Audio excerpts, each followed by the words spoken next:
She moved into my apartment. And into my bed.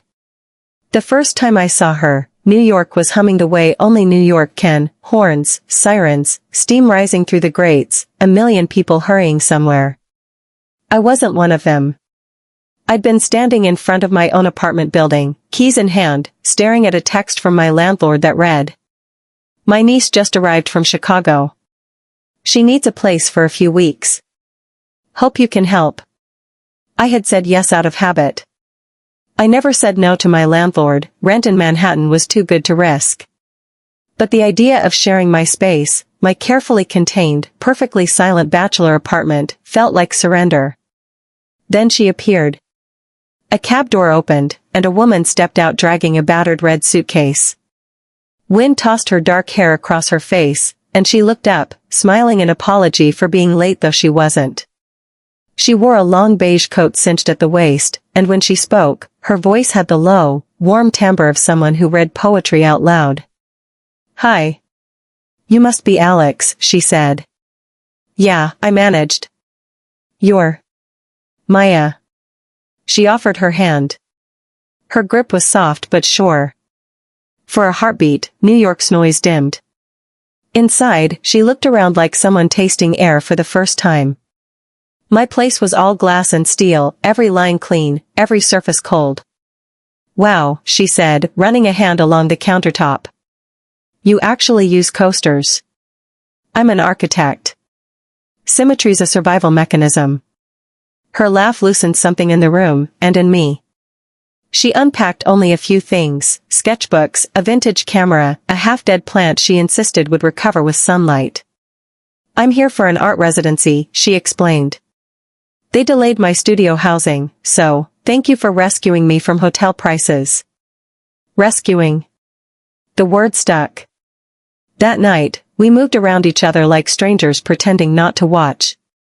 She brewed chamomile tea and hummed under her breath. I sat at my desk pretending to draft floor plans, but every few minutes my eyes found the reflection of her bare feet padding across the hardwood. When she caught me looking, she smiled, not coyly, but knowingly, and said, "You don't talk much, do you?" "Not unless I have something worth saying." "Then say something worth saying." I didn't. Not then. Living with Maya was like opening a window in a room that had been closed for years. She filled the space with sound, music from her speakers, the hiss of the espresso machine, laughter when she talked to her friends on FaceTime. She had a way of noticing small things, the crack in the ceiling I never fixed, the smell of rain before it fell, the way I lined my pencils in size order. "You're secretly sentimental," she told me once. "You just hide it behind straight lines." She wasn't wrong. We fell into routines that felt dangerously domestic, cooking together, arguing about playlists, sharing the couch during late-night movies. Sometimes our knees brushed, sometimes her head found my shoulder. Nothing was said. Everything was felt.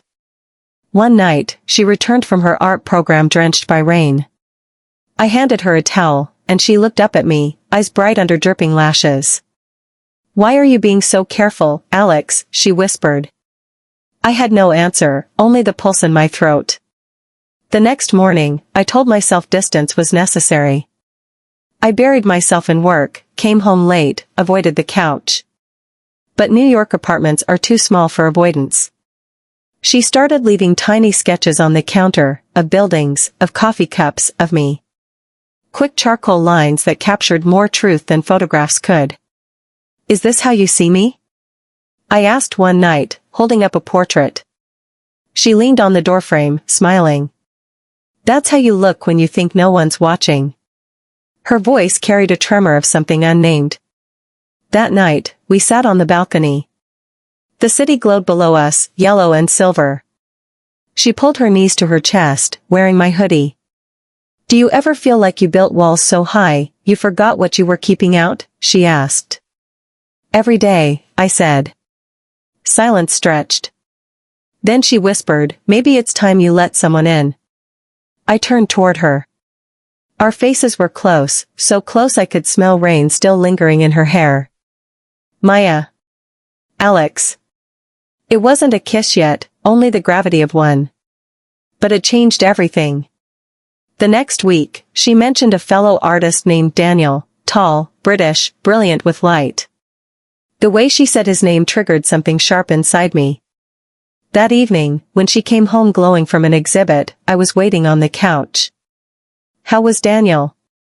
The words came out colder than I intended. Her brows lifted. Jealousy doesn't suit you. I'm not jealous. You are. She set her bag down and stood before me. You think you can keep distance, but you can't. You care, Alex. Admit it. Her challenge cracked my restraint. I stood, closing the space between us until we were breathing the same air. Maya, you turned my world upside down. She smiled faintly. Good. It needed turning. We didn't touch, not yet. But our silence burned hotter than any words. A storm rolled over the city that Friday, and somewhere around midnight, the power went out. The skyline vanished, leaving only the hum of thunder and our breathing. Guess it's just us, she murmured. We lit candles. The apartment glowed amber, shadows moving like memories across the walls. Rain hammered the windows, and the air felt alive. She reached for one of my sketches on the coffee table, a design for a glass atrium. You always draw space between things, she said softly. But maybe beauty isn't in the space. Maybe it's in the closeness. Her words hung there, fragile and brave. Then, without thinking, I brushed a strand of hair from her cheek. She didn't move away. Alex, she breathed, stop being careful.